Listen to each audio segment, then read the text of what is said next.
नमस्ते। आज के इस दिलचस्प विश्लेषण में हम एक ऐसी घटना पर बात करेंगे जिसने मई 2026 में इंटरनेट पर तूफान ला दिया और भारतीय राजनीतिक विमर्श पर पूरी तरह से कब्जा कर लिया। आज हम एक ऐसे सफर पर निकलेंगे जो एक छोटे से इंटरनेट मीम से शुरू होकर एक बहुत बड़े असल दुनिया के आंदोलन में बदल गया, जिसने राजनीति, समाज और यहाँ तक कि वित्तीय बाजारों को भी सोचने पर मजबूर कर दिया। तो चलिए सीधे मुद्दे पर आते हैं और समझते हैं कि ये सब शुरू कहाँ से हुआ। 15 मई 2026 को सुप्रीम कोर्ट में एक सुनवाई चल रही थी और अचानक एक ऐसी टिप्पणी सामने आती है जिसने रातों रात बड़े पैमाने पर डिजिटल आक्रोश पैदा कर दिया। बेरोजगार युवाओं के कुछ वर्गों की तुलना कॉकरोच और परजीवी से कर दी गई। इस एक बयान ने उन युवाओं में भयंकर असंतोष की आग भड़का दी जो पहले से ही रोजगार की कमी और तमाम तरह के आर्थिक दबावों से जूझ रहे थे। अब यहाँ सबसे बड़ा सवाल ये उठता है कि कैसे कीड़ों से जुड़ी एक विवादित टिप्पणी ने एक ऐसे राजनीतिक आंदोलन का रूप ले लिया जिसे बाकायदा संसद सदस्यों का समर्थन मिलने लगा। आखिर कैसे इंटरनेट के एक साधारण से मजाक ने एक ऐसा व्यवस्थित रूप ले लिया जिसमें असली दुनिया के दांव शामिल थे। ये मुद्दा वाकई सोचने पे मजबूर करता है कि आज के दौर में डिजिटल दुनिया का गुस्सा कितनी जल्दी एक वास्तविक राजनीतिक ताकत बन सकता है। तो ये विवादास्पद चिंगारी कैसे भड़की, आइए इस 48 घंटे के डिजिटल विस्फोट पर नजर डालते हैं। घटनाओं की रफ्तार देखिए, ये सच में हैरान करने वाली है। 15 मई को बयान आता है। 16 मई को मुख्य न्यायाधीश स्पष्टीकरण देते हैं कि उनका मतलब सिर्फ फर्जी डिग्री वालों से था, देश के मेहनती युवाओं से नहीं।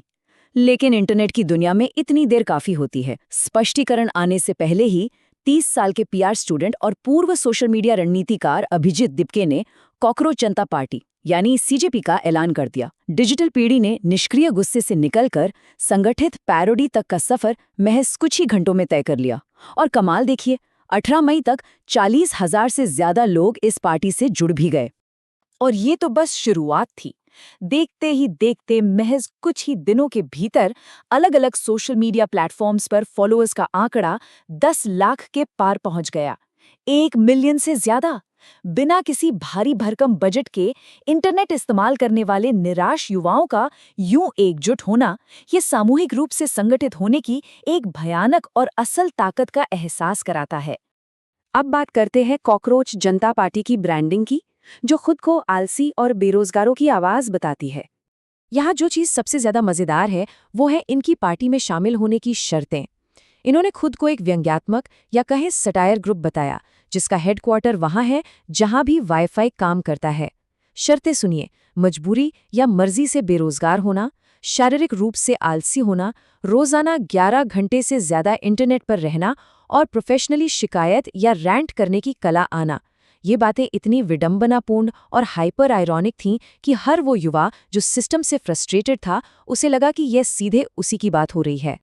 लेकिन रुकिए, एंट्री की शर्तें जितनी मजाकियां थीं, उनकी असल मांगें उतनी ही गंभीर। इस बेतुकेपन के आवरण का इस्तेमाल करके इन्होंने एक बहुत ही सॉलिड मैनिफेस्टो रखा। रिटायरमेंट के बाद चीफ जस्टिस के लिए राज्यसभा की सीट पर लोग, जायज वोट कटने पर सीधे यूएपीए के तहत गिरफ्तारी, महिलाओं के लिए 50% आरक्षण, बड़े कॉरपोरेट्स के मीडिया लाइसेंस रद्द करना और दल बदल करने वाले सांसदों पर 20 साल का बैन। मतलब मजाक की आड़ में इन्होंने चुनाव और मीडिया सत्यनिष्ठा जैसे उन गंभीर मुद्दों को उठा दिया जो वास्तव में मुख्य धारा की राजनीति के केंद्र में हैं। और यहीं से शुरू होता है असली खेल, वास्तविक राजनीति और बाजारों में इस मीम पार्टी का मुख्य धारा में प्रवेश। इंटरनेट का ये मीम वाला बुलबुला बहुत जल्द असली दुनिया में फूट पड़ा। बड़े बड़े स्थापित राजनेताओं का ध्यान इसकी तरफ खिंचा चला गया। समाजवादी पार्टी के प्रमुख अखिलेश यादव ने बाकायदा बीजेपी बनाम सीजेपी का नारा दे दिया। इतना ही नहीं, टीएमसी सांसद महुआ मोइत्रा और कीर्ति आजाद जैसे दिग्गज नेताओं ने भी इसमें शामिल होने की इच्छा जताकर इस पूरे ट्रेंड की लहर में शामिल होते हुए इसे एक अजीब सी राजनीतिक वैधता दे दी। बात सिर्फ राजनीति तक नहीं रुकी, वित्तीय बाजार भी सतर्क हो गए। मार्केट एनालिस्ट ने बाकायदा चेतावनी दी कि जब एक व्यंग्यात्मक समूह भी कॉरपोरेट मीडिया लाइसेंस रद्द करने की बात इतनी जोर शोर से उठाता है, तो इसका सीधा असर निवेशकों की भावनाओं पर पड़ता है। शेयर बाजार के लिए यह अब महज एक इंटरनेट जोक नहीं था, बल्कि लिस्टेड कंपनियों के लिए एक नया नैरेटिव रिस्क बन चुका था।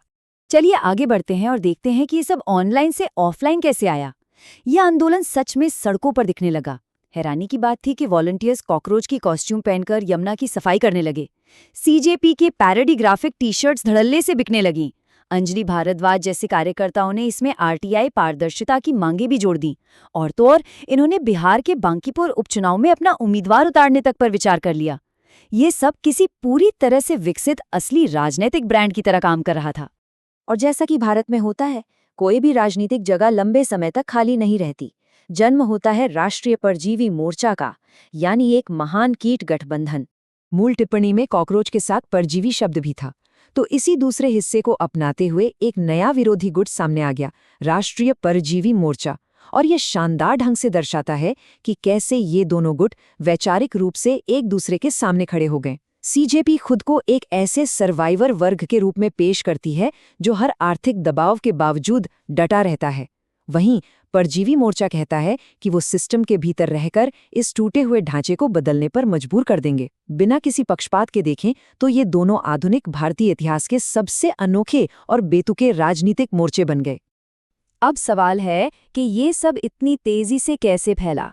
आइए समझते हैं इस वायरल आंदोलन की संरचना और इसमें एआई की महत्वपूर्ण भूमिका को। जैसा कि हमने पहले देखा, इसके संस्थापक के पास राजनीतिक सोशल मीडिया रणनीतियों का तगड़ा अनुभव था। और जब ये अनुभव आधुनिक एआई टूल्स के साथ मिला तो नतीजे हैरत अंगेज थे। इन्होंने एआई से जनरेटेड कैंपेन एंथम बनाए, इंस्टाग्राम रील्स पर सिनेमाई क्वालिटी वाली रैलियों के वीडियो डाले और एआई वॉइस ओवर वाले शानदार ट्रेलर लॉन्च किए। साथ ही व्हाट्सएप और फेसबुक पर कोऑर्डिनेशन सेल बनाए गए। कुछ ही मिनटों में इतना हाई क्वालिटी और यथार्थवादी कंटेंट तैयार हो रहा था कि ये अभियान एकदम असली और व्यापक लगने लगा। तो अंत में हम एक बहुत बड़ी बहस पर पहुंचते हैं। क्या ये सिर्फ एक व्यंग्य था या एक प्रतीकात्मक विरोध?